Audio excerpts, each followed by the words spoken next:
Hi friends, இப்போ நம்ம என்ன பண்ண போகிறோம்னு பார்த்தீங்கன்னா தோ பியாசா லால் மாஸ். இது நம்ம மட்டன் சிக்கன் எதில் வேணால் பண்ணலாம். இங்கே வந்து மட்டன் வச்சு தான் பண்ணியிருக்கோம். அதுக்கு ஃபஸ்ட்டு என்ன பண்ணணும்னா நெய் ஒரு 7-8 டேபிள் ஸ்பூன் எடுத்துக்கலாம். இது கம்ப்ளீட்டாக நெய்லேயும் பண்ணலாம். இங்கே வந்து நான் கிரவுண்ட்நட் ஆயில் அண்ட் நெய் ரெண்டும் சேர்ந்து மிக்ஸ் பண்ணியிருக்கேன்.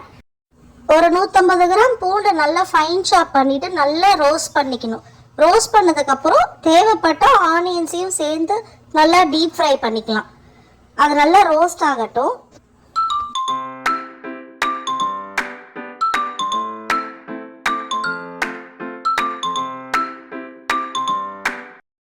இப்போ பூண்டு வெங்காயமும் நல்லா ரோஸ்ட் ஆயிடுச்சு. இதுக்கப்புறம் நம்ம மட்டன் ஆட் பண்ணிக்கலாம். இதே ப்ராசஸ் நீங்கள் சிக்கன்லேயும் பண்ணலாம்.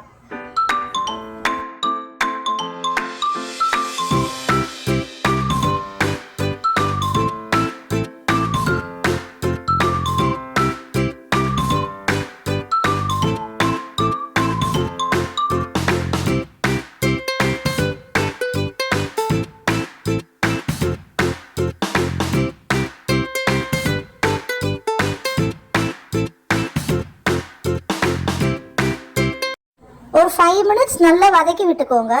அதுக்கப்புறம் இந்த மாதிரி கலர் மாறிடும். இப்போ மஞ்சள் பொடி ஆட் பண்ணிக்கலாம். ஒரு 2 டீஸ்பூன் மஞ்சள் பொடி ஆட் பண்ணிக்கலாம். ஃபஸ்ட்டு 2 டேபிள் ஸ்பூன் தனியா 1-2 அரைச்சி சேர்த்துக்கலாம்.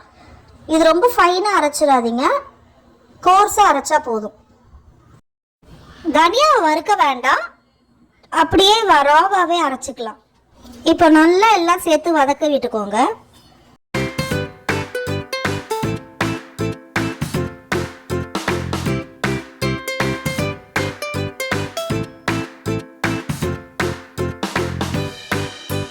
நெக்ஸ்ட் இந்த டிஷ்க்கு தேவையான உப்பு சேர்த்துக்கோங்க. நான் கல் உப்பு தான் யூஸ் பண்ணியிருக்கேன். இங்கே நான் 1/2 kg மட்டன் எடுத்ததுனால 1 கப் தயிர் ஆட் பண்ணிக்கிறேன். 1 கப் தயிர் ஊற்றினதுக்கப்புறம் நல்லா மிக்ஸ் பண்ணி விட்டுக்கோங்க.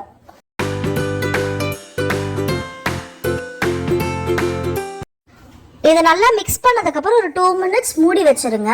அதுக்கப்புறம் பார்த்தீங்கன்னா காஞ்ச மிளகா ஒரு 25 எடுத்து சுடு தண்ணியில் ஊற வச்சுருக்கேன். 10 நிமிஷம் ஊதுனா போதும். காஞ்ச மிளகா உங்கள் காரத்துக்கு ஏற்ற மாதிரி எடுத்துக்கோங்க. நல்லா காரம் சாப்பிடுவீங்கன்னா இவ்வளோ சேர்த்துக்கலாம். கம்மியாக வேணும்னா நீங்கள் கம்மி பண்ணிக்கலாம். நெக்ஸ்ட் நம்ம ஒரு முக்கியமான விஷயம் ஆட் பண்ண போகிறோம். அதுதான் சின்ன வெங்காயம். ஒரு 25-30 சின்ன வெங்காயத்தை முழுசாக அப்படியே ஆட் பண்ணிவிட்டு காஷ்மீரி சில்லி பவுடர் இருந்ததுன்னா ஒரு டேபிள் ஸ்பூன் ஆட் பண்ணிக்கோங்க. இது கலருக்காக தான். வதக்கி விட்டதுக்கப்புறம் பார்த்தீங்கன்னா இந்த மட்டன் மூழ்கிற அளவுக்கு தண்ணி ஊற்றிக்கோங்க. அப்போ தான் மட்டன் வேகும். இது ஒரு மிக்ஸ் கொடுத்துட்டு நீங்கள் மூடி போட்டு மூடி சிம்மில் வச்சுருங்க.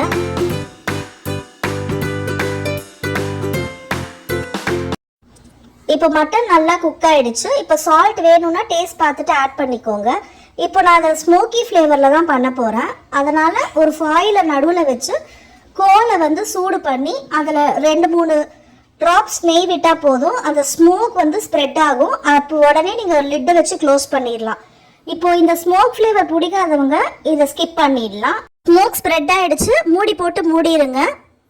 அவ்வளோதாங்க, டிஷ் ரெடி.